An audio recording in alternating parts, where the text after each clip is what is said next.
Hello students, हम लोग पढ़ रहे थे भैया कोनिक सेक्शन में बात चल रही थी परवलय।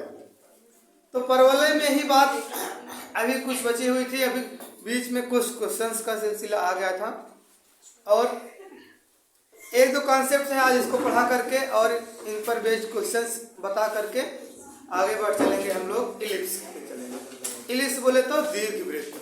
तो एक कॉन्सेप्ट है आपके सामने लिखा हुआ है, कह रहा है परवलय का नाभि जीवा एवं नाभि लंब। कोई भी परवलय है उसकी नाभि जीवा किसे कहेंगे और उसका नाभि लंब क्या होगा, इसको हमें इसमें समझना है। ठीक, अगर इंग्लिश में बोले तो focal chord and latus rectum of a parabola.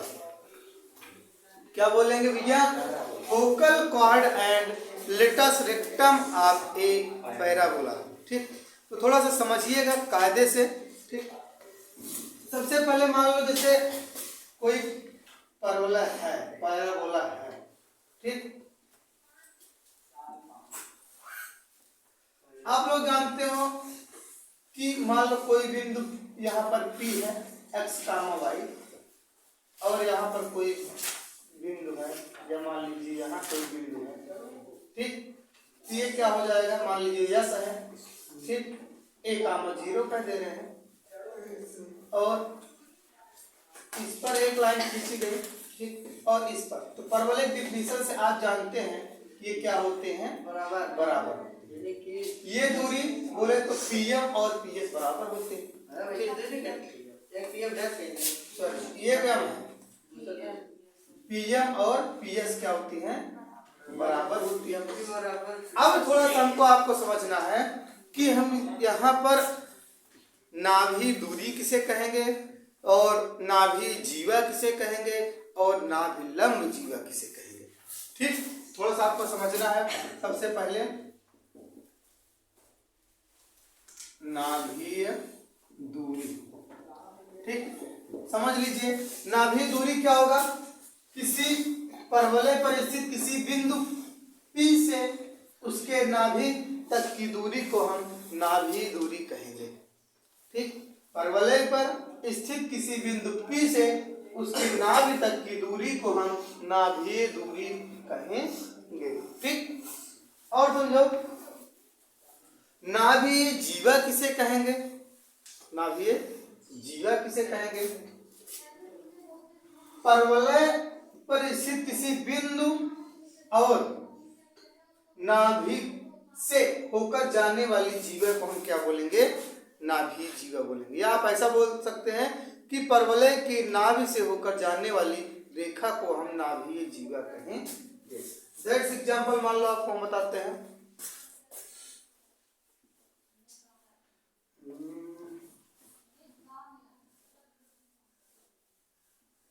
ठीक, इसका मान लीजिए क्या है? ये नाभि है।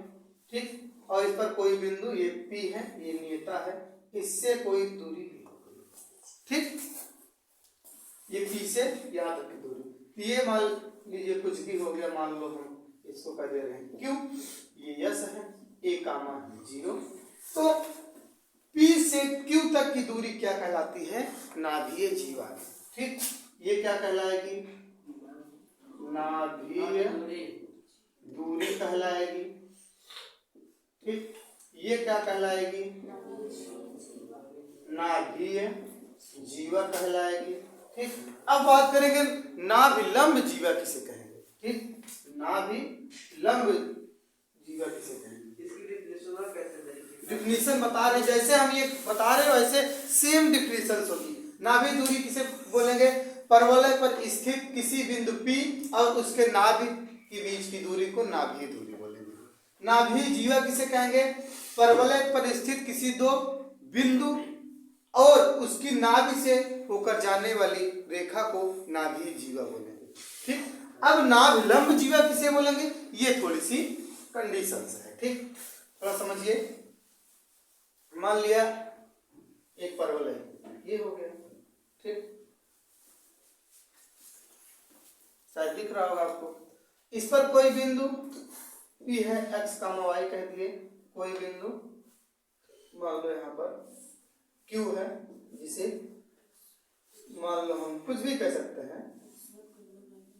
x1 कामा y1 कह देंगे। ठीक, अब यहाँ पर कोई बिंदु S मतलब नाभि है A कामा 0।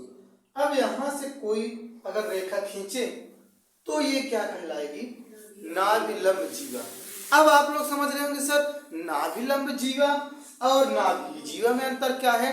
तो अंतर इतना है कि नाभि जीवा क्या होती है कि परवलय की नाभि से जाने वाली रेखा या जीवा को हम नाभि जीवा कहते हैं। ठीक, अब नाभिलंब जीवा क्या कहलाएगी, परवलय के नाभि से जाने वाली जीवा और उस एक्सिस पर लंब हो, उस जीवा को हम क्या बोलेंगे, नाभीय लंब जीवा बोलेंगे। किसी कोई दिक्कत भैया, फिर समझो, परवलय से के किसी बिंदु और नाभि से होकर जाने वाली जीवा और वो क्या हो, उस एक्सिस पर, जिस एक्सिस पर नाभि है उस पर क्या हो, ये लंब हो। ये लंब है नहीं, ये लंब है, ये तो नाभि दूरी है उससे मतलब है नहीं, ये क्या है, इस पर सीधा लंब है। ये एक्स एक्सिस है, ये लंब है। ठीक, समझ में बात ना। तो नाभिलंब जीवा क्या होगी, किसी भी परवलय की नाभिलंब जीवा जो होगी उसकी नाभि से होकर जाएगी और उस एक्सिस पर क्या होगी, लंब होगी। ठीक, तो इतनी डिफिनेशन पहले आपको हम नोट करा दें, फिर उसके बाद आगे की बात कर दें। मिटाएंगे नहीं, बिना फिगर को आप समझ नहीं पाएंगे। नाभीय दूरी क्या कहलाएगी, परवलय के साथ साथ लिखते चले, परवलय के किसी बिंदु की से नाभियस तक की दूरी को नाभीय दूरी कहते हैं। नंबर सेकेंड पॉइंट नाभीय जीवा। नाभीय जीवा क्या होगा, परवलय के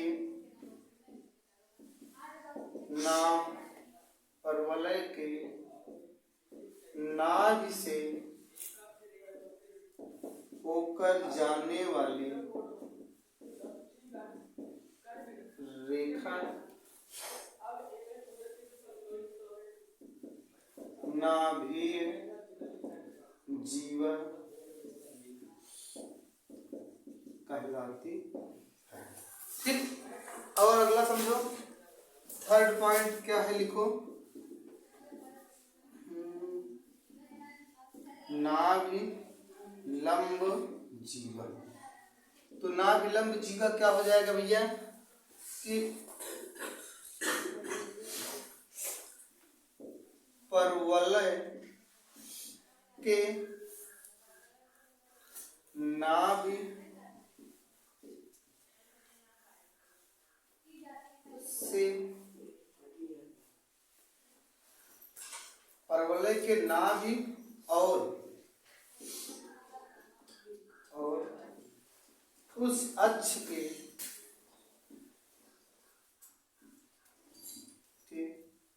लंबवत होकर जाने वाली रेखा नाभिलंब जीवा कहलाती। ठीक, किसी कोई दिक्कत नहीं समझी, इसको इतना पहले नोट करें भैया, फिर उसके बाद हम लोग आगे बढ़ते हैं। हाँ, आप लोग चित्र को जरूर बनाइएगा भैया। ठीक, यहाँ दिखा दे रहे हैं क्या है, नाभिलंब जीवा। ठीक, अब देखिए भैया थोड़ा सा और भी इसी में आपको सीखना है। अभी जो हमने आपको दिखाया नाभिलंब, नाभि जीवा, नाभि दूरी, जो नाभिलंब और नाभि जीवा था उसके निर्देशांक कुछ माने थे ना। तो जब नाभिलंब होगी कोई भी जीवा तो उसके निर्देशांक फिक्स होते हैं। उसके निर्देशांक क्या होते हैं, फिक्स होते हैं। जैसे मान लो हम एक्स एक्सिस पर बना रहे हैं,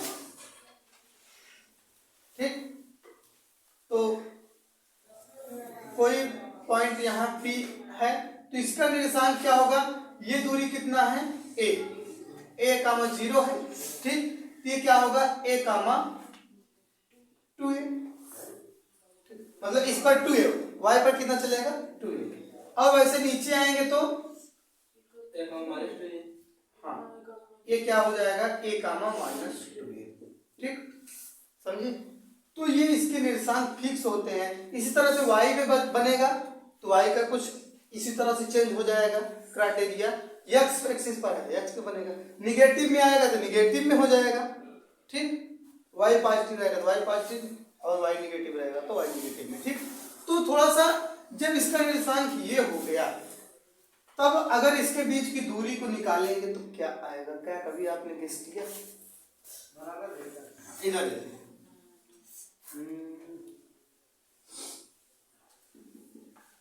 नाभिलंब जीवा की दूरी, नाभिलंब जीवा की दूरी थोड़ा समझो। नाभिलंब जीवा की दूरी मतलब P से Q की दूरी कैसे निकालेंगे, एक बिंदु ये एक बिंदु ये, दो बिंदुओं के बीच की दूरी का फार्मूला लगा देंगे, ठीक। किसी कोई दिक्कत नहीं होगी। देखिए कैसे लगाएंगे, पी क्यू बराबर under root x1 minus x2 का स्क्वायर, ठीक, प्लस y1 माइनस y2 का होल स्क्वायर, ठीक। आगे क्या हो जाएगा, ये x1 मतलब a माइनस a का होल स्क्वायर प्लस y1 मतलब 2a माइनस, और ये माइनस क्या हो जाएगा 2a का होल स्क्वायर बराबर अंडर रूट, ये 0 हो गया, 0 प्लस 4 4 2 2 4a का स्क्वायर, तो क्या बचा 4a का स्क्वायर, स्क्वायर से रूट हट जाएगा तो पी क्यू बराबर क्या हो जाएगा 4a। समझ में आई बात, पी क्यू बराबर कितना निकलेगा 4a। इसी तरह से ये परवलय चाहे आपका y पॉजिटिव में होगा या x निगेटिव या y निगेटिव में होगा, डिस्टेंस आपको यही मिलने वाली है, ठीक। डिस्टेंस आपको यही मिलेगी, 110% मिलेगी। आपको अगर नहीं विश्वास एक और हम करके दिखा देते हैं आपको। इधर देखिए 60 में, जैसे मान लो हम y वाला निकाल दें, ठीक, तो ये कोई पॉइंट निगेटिव वाला भी इसी तरह से हो जाएगा, एक हम आपको y वाला बता देते हैं, ठीक। तो थोड़ा समझिए, अब जैसे ये क्या है, मान लो ये क्या है 0 कामा a है, ठीक, 0 कामा a है, ठीक। तो ये क्या हो जाएगा, ये x पर तो चल रहा है, ये पॉइंट कितना हो जाएगा 2a कामा a, ये इधर चलेंगे x एक्सिस पर आए दो ना, तो 2a कामा a, इधर आएंगे तो ये क्या हो जाएगा, ये माइनस में माइनस 2a कामा, ठीक। अब क्या करेंगे, फिर से वही निर्देशांक बना कि नहीं, अगर आपको नहीं विश्वास देखो निकाल रहे, ये क्या हो गया p, क्या हो गया q, तो पी क्यू बराबर क्या हो जाएगा under root minus 2a minus 2a का स्क्वायर या x1 माइनस x2, ये क्या है माइनस है ना, x एक्सिस क्या है, इधर आएंगे तो माइनस में आएंगे ना, प्लस a माइनस a का स्क्वायर, तो पी क्यू बराबर क्या हो जाएगा under root minus minus plus minus 4a का स्क्वायर प्लस 0 हो गया, ठीक, a माइनस a बराबर अंडर रूट, ये क्या हो जाएगा, इसका स्क्वायर करेंगे तो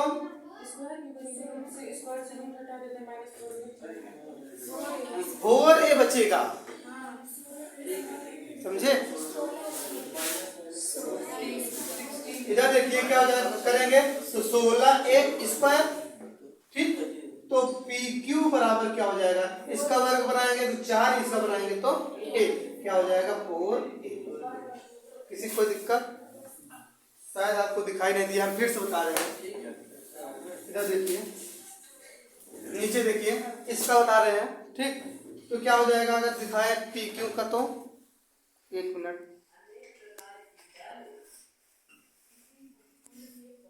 हाँ अब देखिए अगर P से Q निकाले तो क्या हो जाएगा, पी क्यू बराबर अंडर रूट